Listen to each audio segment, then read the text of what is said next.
Buenos días, mis amados hermanos y amigos. Nos encontramos en el Centro para la Excelencia Familiar, donde comunicamos el Evangelio con fidelidad a la palabra de nuestro buen Dios, con fidelidad a la familia de la fe, la Iglesia del Señor, con fidelidad a nuestras familias y principalmente con fidelidad al único, inmortal, invisible, el soberano de toda creación, el eterno Rey de Reyes y Señor de Señores, nuestro Señor Dios, Creador de cielo, la tierra y de todo lo que hay visible o invisible. La Iglesia para el Centro de la Excelencia Familiar les invita a orar al Señor para ver si a partir del día 22 podemos congregarnos de nuevo en la carrera 40, 112, barrio Carabelas. Allí, barrio Carabelas, cerca de la Octava Sur, Ciudad Montes, en la carrera 40, número 112. Centro para la Excelencia Familiar. No tiene letrero, usted puede llegar allí. Estaremos a partir de las 10 de la mañana en adelante, guardando todas las medidas de protocolo. Espero que usted ya esté vacunado y pueda asistir sin ninguna complicación. De todas maneras, guardaremos las medidas de bioseguridad que se requieren, establecidas por el gobierno y también por nuestra responsabilidad en el Señor de cuidarnos y cuidarlos a ustedes. Amado Dios y Señor nuestro, glorificamos tu nombre y te damos gracias en esta hora por tu infinita misericordia y tu gran amor para con cada uno de nosotros.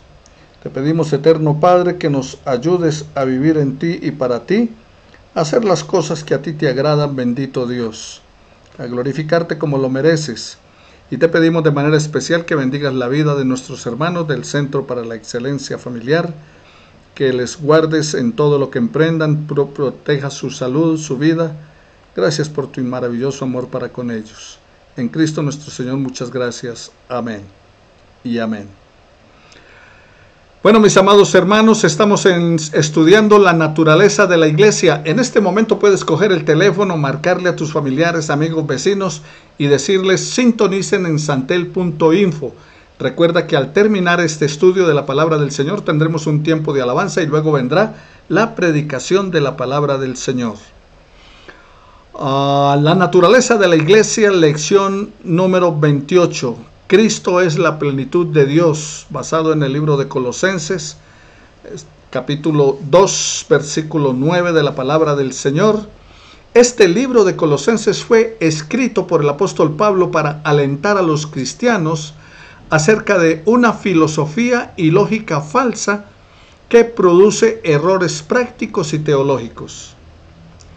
En aquella época habían muchos falsos maestros, muy similar al día de hoy, que enseñaban que la materia era el origen y el vehículo del mal. Y esta falsa doctrina produjo el error teológico de que Cristo no podía haber aparecido en carne, ya que la carne, la materia, es mala. Por lo tanto, entonces surgió una idea de que si la materia era mala y el Dios santo, puro, perfecto, había entonces una distancia, un distanciamiento, un abismo entre Dios y el hombre, que se necesitaban muchos niveles de intercesores entre Dios y los seres humanos, y entonces esos eran requeridos y adorados en este sistema para poder alcanzar a Dios. Eso les llevó entonces a una disciplina severa, a la práctica de muchas cosas para vencer las malas acciones de lo físico y lo material. El caso de los flageladores, que incluso hoy en día también lo hacen, de pagar penitencias extremas, de caminar de rodillas yendo a lugares sagrados, etc. Pero mis amados hermanos, ambos errores pudieron ser vencidos con el entendimiento de que en Cristo habita toda la plenitud de Dios en forma corporal, como está en Colosenses 2:9. Él es el creador de todas las cosas, o sea, Cristo, tanto las que están en el cielo como las que están en la tierra, visibles e invisibles. Y en el capítulo 1, versículo 16, dice, porque en él fueron creadas todas las cosas, las que hay en los cielos y las que hay en la tierra, visibles e invisibles, sean tronos, sean dominios, sean principados, sean potestades, todo fue creado por medio de él y para él. Él, Jesucristo, es el Redentor a través de la sangre de su cruz. Colosenses 1:20.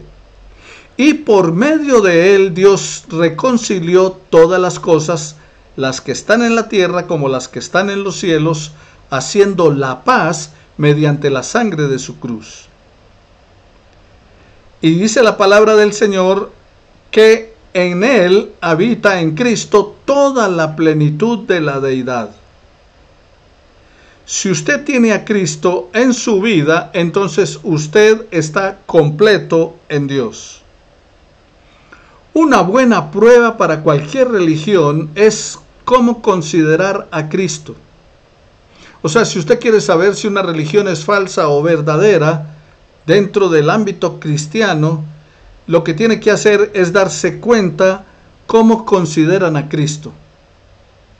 Cualquier religión que haga en cualquier forma a Cristo inferior a Dios el Padre, o que requiera la observación de reglas, medidores y rituales para lograr la salvación, la tal es falsa. El concepto que un grupo religioso tenga de Cristo es la manera en que usted puede comprobar si es falsa o no a la luz de la palabra de Dios, la Biblia. Veamos algunos ejemplos. Si ese grupo religioso dice que Cristo es un Dios, como enseñan los testigos de Jehová, Cristo no es un Dios, porque no hay varios dioses, hay un solo Dios verdadero. Si también enseñan que Cristo es creado por Dios, o que Cristo fue meramente un profeta enviado por Dios, o que Cristo fue simplemente una mera aparición, o si le enseñan que Cristo solamente fue un hombre, esa religión es falsa. Pero también tiene que tener cuidado, porque si incluyen a Cristo, esa religión, como el Salvador, pero fuera de él, entonces usted necesita otros mediadores como María, los apóstoles, los santos canonizados a lo largo de la historia, o de grandes sacrificios, largos ayunos, etcétera, etcétera, o dar dinero para salvarse. Esa religión es falsa. Veamos qué dice la Biblia acerca de Jesús como divino. En los tiempos del Nuevo Testamento, el pueblo cristiano adoró y rindió reverencia a Cristo Jesús como divino. Examinemos algunos pasajes sobre ello. Por ejemplo, Jesús le hizo una petición a los discípulos de una obediencia sin trabas y con una inalterable lealtad. El que quiere venir en pos de mí, niéguese a sí mismo, tome su cruz y sígame. El que pone su mano en el arado y mira hacia atrás no es apto para el reino de Dios. Ahora, sería cosa muy rara si Jesús solamente fue un hombre haber hecho semejantes pretensiones. También otra pretensión de la que él iba a juzgar al mundo y que tenía el poder para perdonar pecados, como Marcos 2:5.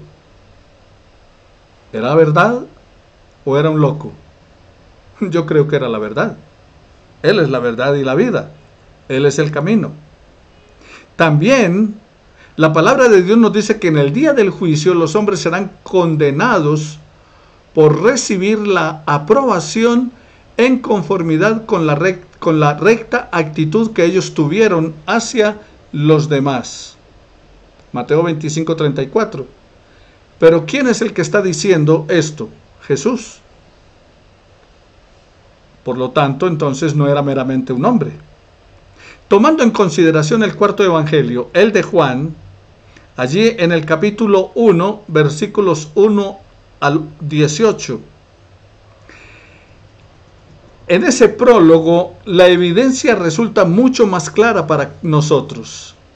Juan está hablando de que Jesús está existiendo desde el principio, como existiendo cara a cara con Dios y siendo Dios. Dice, en el principio era el verbo y el verbo era con Dios y el verbo era Dios. No un Dios, era Dios. ¿Desde cuándo? Desde el principio. Él es eterno. Ahora, personalmente es distinto de Dios y sin embargo es Dios en su naturaleza. Ahora, distinto de Dios porque Él tomó forma humana, tomó un cuerpo. La expresión usada por Juan en el griego aquí es theos onhologos. El verbo era Dios. Es una expresión tan exacta que el autor está utilizando para decir que el verbo era absolutamente divino en su naturaleza, siendo al mismo tiempo personalmente distinto de Dios. Ahora, también manifiesta Juan que todas las cosas por Él fueron hechas, en el versículo 3, y que sin Él, sin Jesús, nada de lo que es hecho fue hecho. O sea que es por medio de Él que se llevó a cabo la creación. Él, Jesucristo, es universalmente la luz de los hombres. La luz que alumbra a todo hombre vino a este mundo. Aquí se piensa en Cristo como el que sostiene una relación universal con los hombres. Toda la luz es suya, toda la verdad es suya. La naturaleza de su ser, de la razón, de la conciencia. Este Cristo, así descrito, vino a ser carne y habitó entre los hombres. Juan 1:14. El verbo se hizo carne y habitó entre nosotros. Y los hombres vieron su gloria, gloria como la del Padre, lleno de gracia y de verdad. Juan, el autor, pone a este que es lleno de gracia y de verdad en superioridad. Recuerda que la ley de Moisés fue dada, pero la gracia y la verdad vinieron por medio de Jesucristo. Fueron hechas en Él. El apóstol Juan piensa con respecto a Cristo como antecediendo el tiempo en su ser, como divino en su naturaleza, como creador en relación con el universo, manteniendo una relación universal con los hombres, como viniendo en la carne y manifestando la gloria de nuestro Dios. Ahora, otro pasaje importante que encontramos en la Biblia está en Juan capítulo 5, versículos 17 al 29. Puede mirar allí y buscar en Juan capítulo 5, versículos 17 al 29. Aquí encontramos a Jesús en una controversia con los judíos. Versículo 17. Y Él está diciendo, mi Padre hasta ahora trabaja y yo trabajo. O sea, mi Padre hasta ahora obra y yo obro. Y los judíos buscaban cómo matarlo. ¿Por qué razón? Porque decían que Él había blasfemado al hacerse igual a Dios. Cuando dice, mi Padre hasta ahora trabaja y yo trabajo. Entonces, ellos deben haber entendido, los que estaban allí judíos disputando con Jesús, deben haber entendido que Jesús, haciéndose el Hijo de Dios en un sentido único. Porque nosotros, por ejemplo, somos hijos de Dios, pero no en un sentido único, por adopción. Cristo es el unigénito Hijo de Dios, imagen misma de su sustancia. Ahora, surge entonces una pregunta para ustedes y para mí, en ese debate de Jesús con los judíos en cuanto a que Él era Dios, Hijo de Dios. Si Jesús tuvo la intención, si Jesús no tuvo la intención de reclamar su divinidad, la pregunta es, ¿por qué entonces no calmó la ira de los judíos diciéndoles, mire, es que ustedes me entendieron mal? Yo no quise decir que era Dios o que era hijo de Dios, igual a él. No. En lugar de hacer esto, Jesús siguió con la defensa de tal demanda. Él reclamó que tenía el poder para dar la vida a los hombres. Versículo 21, recuerde Juan 5. Pero también dice que todo juicio le ha sido dado al Hijo. Versículo 22. Todos deben honrar al Padre. Y el que no honra al Padre, no honra al Hijo. Y el que no honra al Hijo, no honra al Padre. Versículo 23. Luego Él reafirma su poder, incluso de dar vida a los muertos espiritualmente. Versículo 25. Él tiene la autoridad de ejecutar juicio porque es el Hijo del Hombre. Versículo 27. Y en el futuro levantará a todos los muertos físicamente. Versículo 28. Aunque cuando Él estaba también resucitó a la hija de Jairo, a Lázaro, etc. Aquí el autor de este pasaje, el apóstol Juan, quiso atribuirle deidad absoluta a Cristo, siendo que Él reclamó funciones divinas para Él y que debe ser honrado por los hombres como se honra al Padre. Mis hermanos y amigos, ningún judío hubiera hablado así de alguna persona a menos que pensase en ese alguien como absolutamente divino. O sea, no se atreverían a mencionar que un hombre era divino. Recuerde que cuando Cornelio se arrodilla delante de Pedro, Pedro le dice, no, levántate que yo también soy hombre, adora a Dios. Y aún Juan, como buen judío, cuando el ángel se le aparece y se arrodilla delante del ángel allí en Apocalipsis, al final, el ángel le dice, no, levántate, yo soy consiervo tuyo. Veamos otra controversia de Jesús con los judíos. Juan capítulo 8, versículo 58. Jesús dice aquí, antes que Abraham fuese yo soy. Y recuerde que Abraham está al comienzo de la historia. Y Jesús dijo, antes que Abraham fuese yo soy. Y cuando los judíos escucharon esto, tomaron piedras para apedrearlo, para lanzárselas. Apenas les había dicho que Abraham vio su día y se regocijó, ellos dijeron que Jesús no tenía ni siquiera 50 años de edad. ¿Había él, Cristo, visto a Abraham? En respuesta a esta pregunta, Jesús dice que, o parece afirmar, que Él trasciende al tiempo. Cuando dice, antes que Abraham fuese yo soy, es como si estuviera diciendo, bueno, yo soy eterno. Porque es que Abraham había siglos antes. Y Jesús no tenía 40 años siquiera. Y así fue como lo entendieron los judíos y por eso querían apedrearlo.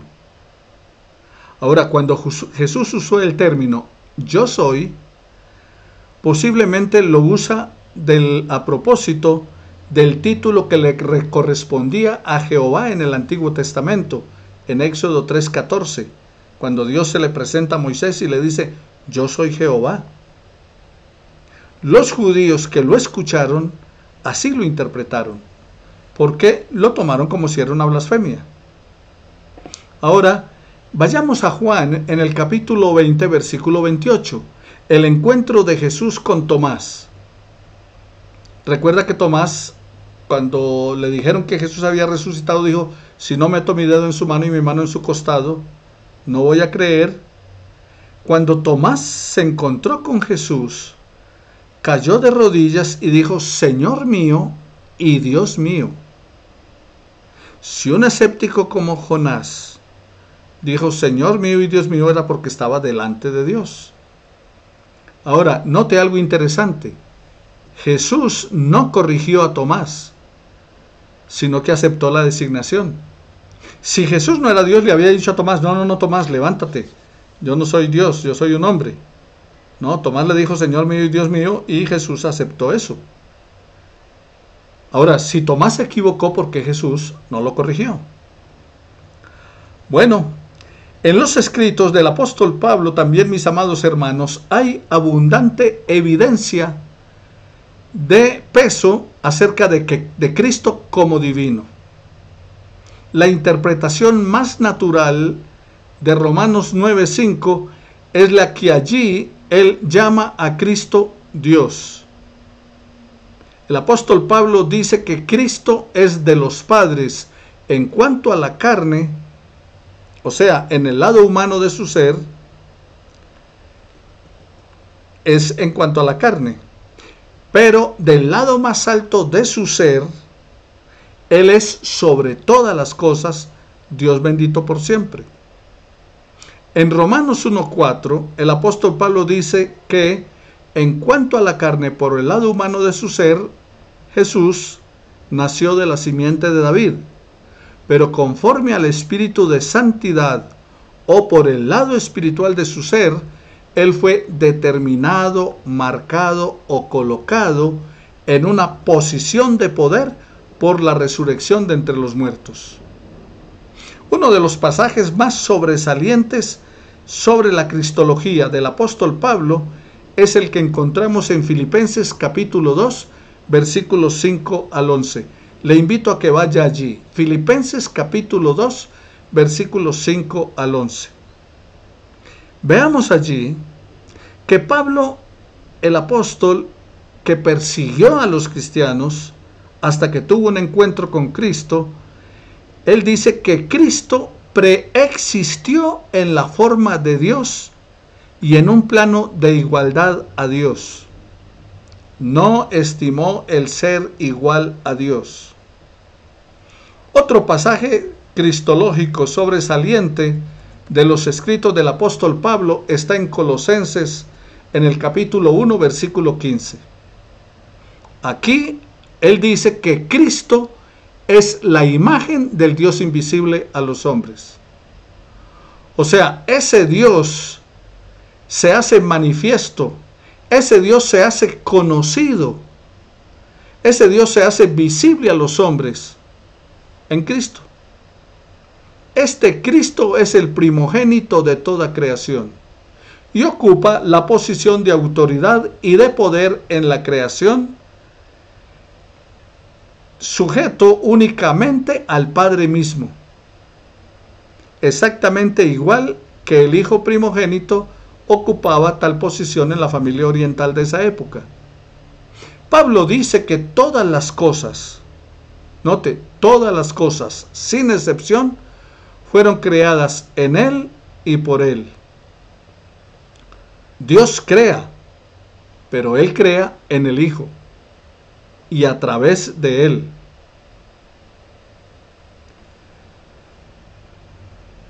Dios no tiene relación con el mundo, sino a través de Jesucristo. Dios no tiene una relación con el mundo ni creadora ni redentora, excepto por medio de Cristo, como el agente de su energía, de su poder influyente. Por lo tanto, encontramos aquí que Pablo está de acuerdo con la afirmación que hace Juan en el capítulo 1, versículo 3, en tomar a Cristo no como la fuente absoluta, sino como el agente de mediación en la creación. Todas las cosas fueron creadas para Él y por Él. Él, Jesucristo, es la meta tanto como el agente de la creación. Fue en referencia con Él que todas las cosas fueron hechas. La creación tiene su plan básico y racional en Cristo. Él es antes de todas las cosas y todas las cosas en Él subsisten. Cristo no solo es la meta hacia la cual la creación se mueve, sino que Él está detrás de ella como su agente, como su base, como su sostén. Todas las cosas se mantienen juntas y subsisten en Cristo. El apóstol Pablo se vuelve a sus funciones más distintamente redentoras como distintas de las cósmicas. Ahora, Juan está presentando ese lado divino de Jesús, pero el apóstol Pablo lo presenta como el Redentor. Y hay 2 o 3 afirmaciones que se necesitan o que llaman nuestra atención. Fue el propósito de Dios que Cristo tuviera la preeminencia en todas las cosas. O sea, cuando estamos hablando de que 2 cosas se necesitan, bueno, se necesita para el propósito de Dios que Cristo tuviera toda la preeminencia en todas las cosas. Y Él debía estar sobre toda la creación, de acuerdo con el versículo 20. Ahora, su obra de reconciliación, verificada por medio de la sangre derramada en la cruz, es en algún sentido universal, incluyendo las cosas existentes, las del cielo como las de la tierra y debajo de la tierra. Pablo sostuvo en el sentido más alto y absoluto la deidad de Cristo.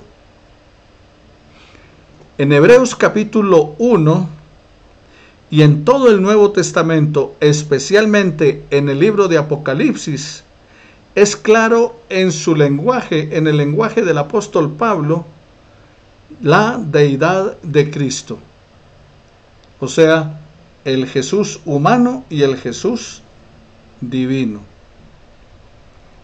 Pablo y Juan representan a Cristo existiendo desde antes de que Él viviera sobre la tierra. Juan dice que Cristo estaba en el principio con Dios. 1:1. Juan capítulo 1, versículo 1. Y presenta a Jesús diciendo que antes que Abraham fuese yo soy, como les mencionaba antes de Juan 8:58. Y cuando ora diciendo, Padre, glorifícame tú cerca de ti mismo con aquella gloria que tuve contigo antes que el mundo fuese. Juan 17:5. ¿Ve la preexistencia de Cristo? Jesús está hablando con el Padre y le dice, glorifícame con la gloria que tuve contigo antes que el mundo fuese. Cristo en forma de Dios y en plano de igualdad.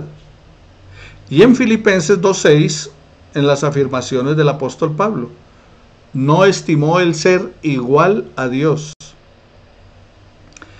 Y en Primera de Pedro, en el capítulo 1, versículos 11 y versículo 20, se interpretan mejor como significando la preexistencia de Cristo. Entonces, por eso hablamos de la divinidad de Cristo. Ahora veamos, el Cristo es glorificado. Después de la resurrección, el Nuevo Testamento representa a Cristo ascendiendo al cielo. Él invitó a los discípulos, los pasó de Jerusalén y los llevó al monte de los olivos. Y allí, a la vista de sus discípulos, Él ascendió al cielo. Lucas capítulo 24, versículos 50 y 51. Y en el libro de los Hechos, capítulo 1, versículo 9. Pero no dejó de ser leal a sus discípulos. Era para ellos ahora una realidad espiritual más bien que una presencia corporal. Ahora ellos piensan en Él, en Cristo, como alguien sentado a la diestra de la majestad en las alturas. Hechos 2:33, Hechos 7:56 y Hebreos 1:3. Y Primera de Corintios 15:25. Después de los evangelios, todo Nuevo Testamento está escrito desde el punto de vista del Cristo exaltado.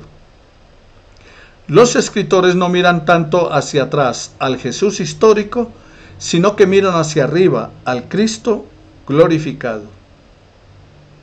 En el Evangelio de San Mateo, en el capítulo 28, versículo 18, Cristo reclama para sí toda potestad en el cielo y en la tierra. Reclama toda la autoridad en los mismos lugares. Después de dar esta comisión a los discípulos, en el versículo 20, la palabra que dice, por tanto, yo estaré con vosotros todos los días hasta el fin del mundo, Mateo 28, 20, esa afirmación la hizo después de haber resucitado. Esa autoridad le fue dada después de haber derrotado el pecado y la muerte con su resurrección. Otra declaración significativa que encontramos en la palabra del Señor está en Hechos 2:36. Pedro dice a sus oyentes, sepa pues ciertísimamente toda la casa de Israel, a este Jesús que ustedes crucificaron, Dios le ha hecho Señor y Cristo. ¿A quién? Al Jesús que ellos crucificaron. Aquí está el cumplimiento del Salmo 110, versículo 1. Dios ha levantado de entre los muertos a Jesús y lo ha exaltado a una posición de autoridad y de poder a su diestra. El libro de los Hechos se escribió para poner de manifiesto la actividad de ese Cristo exaltado. Lucas dice que en el primer tratado, en el Evangelio, era acerca de lo que Jesús comenzó a hacer y a enseñar.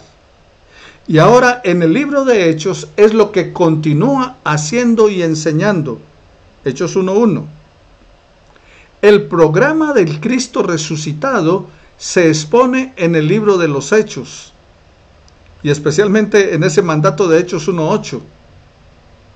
El resto del libro se ocupa de mostrar la actividad evangelística de los seguidores del Señor. Esa actividad misionera de los primeros discípulos, que consistió en llevar adelante este programa a medida que el Cristo ascendido al cielo operaba por su Espíritu en medio de su pueblo. Y está operando en el día de hoy, y seguimos hoy proclamando su verdad. El pasaje más notable en el Nuevo Testamento sobre la deidad y la glorificación de Jesucristo está en Filipenses en el capítulo 2, versículos 9 al 11. Aquí, el apóstol Pablo dice que Dios lo exaltó grandemente. ¿A quién? A Cristo. Y que le dio un nombre que es sobre todo nombre. Él tiene el lugar supremo en el universo de Dios. Y toda rodilla de los que están en el cielo y en la tierra y debajo de la tierra han de postrarse delante de Jesucristo. Toda lengua confesará que Jesucristo es el Señor para gloria de Dios Padre. Esta soberanía absoluta le viene a Cristo como una recompensa moral por su humillación y su muerte voluntarias. Porque como dice el apóstol Pablo allí en Filipenses capítulo 2, se despojó a sí mismo y Dios le exaltó. Ahora echemos un vistazo al Cristo que es glorificado en el cielo. Apocalipsis capítulo 5 de los versículos 1 al 14. En Apocalipsis, Juan registra su visión del Cristo glorificado. En el primer capítulo de los versículos 10 al 20 de Apocalipsis, Cristo aparece en su poder y majestad. Sus pies, que habían sido traspasados, ahora son de bronce bruñido. La fuerza del sol está en su rostro. Él sostiene a los mensajeros de las iglesias en su mano. Él anda en majestad en las iglesias. Una espada aguda de 2 filos procede de su boca. Aquí el Hijo de Dios se apresta para la guerra. El Apocalipsis nos presenta una vista de la guerra que Jesús, el Cristo, libra contra la oscuridad y contra el pecado. Esa guerra nunca cesa, sino hasta que el pecado es conquistado y la justicia y la verdad reinen en el mundo de Dios. En Apocalipsis 5, 1 al 14, hay una imagen majestuosa del cielo. No solamente está Cristo el Cordero recibiendo la adoración de parte de todas las criaturas, sino que también está recibiendo una adoración igual a la que Dios recibe en su trono. ¿Jesucristo es su Señor y su Dios? Esa es la pregunta. ¿Jesucristo es su Señor, es su Dios? Los enemigos de Cristo en esa época dijeron que él estaba loco y endemoniado. El mundo secular podría pensar que él fue un gran líder y mártir religioso, como muchos en el día de hoy. Mucha gente religiosa acepta intelectualmente que él, Jesucristo, es el Hijo del Dios viviente. Pero esas respuestas son inadecuadas para liberarte del pecado. Solo un compromiso hacia Él, hacia Jesucristo, recibiéndole como el Señor y la respuesta salvadora de tu vida, por medio de la fe, esa de Tomás cuando dijo, Señor mío y Dios mío, solo ese tipo de compromiso te hará un hijo de Dios. A los que creyeron y le recibieron, le dio potestad de ser hechos hijos de Dios. Pregunta: ¿usted ha confesado a Jesús como su Señor y su Dios? Porque Jesús no siempre afirmaba que era Dios, pero le seguían creyendo, viendo sus obras, su poder, sus enseñanzas. Ahora piensa en las dos confesiones, una que hizo Pedro y la otra que hizo Tomás. Pedro dijo, tú eres el Cristo, el Hijo del Dios viviente, antes de morir Jesús. Y después de que resucitó, Tomás dijo, Señor mío y Dios mío. ¿Cuál es la diferencia entre esas dos confesiones, entre la de Pedro y la de Tomás? Y finalmente, ¿cuál es tu respuesta? ¿Es Jesús el Hijo de Dios, Señor y Salvador de tu vida? Padre, gracias te doy, Señor, por tu palabra, por tu infinito amor y misericordia. Guíanos, oh Dios, conforme a tu propósito, y permite que esta palabra tuya podamos, Señor, recibirla, asimilarla en nuestra mente y corazón, y ponerla por obra. Gracias en el nombre de Cristo Jesús nuestro Señor. Amén y amén. Bendiciones para todos mis amados hermanos, que el Señor de la gloria les continúe bendiciendo y guíe sus pasos.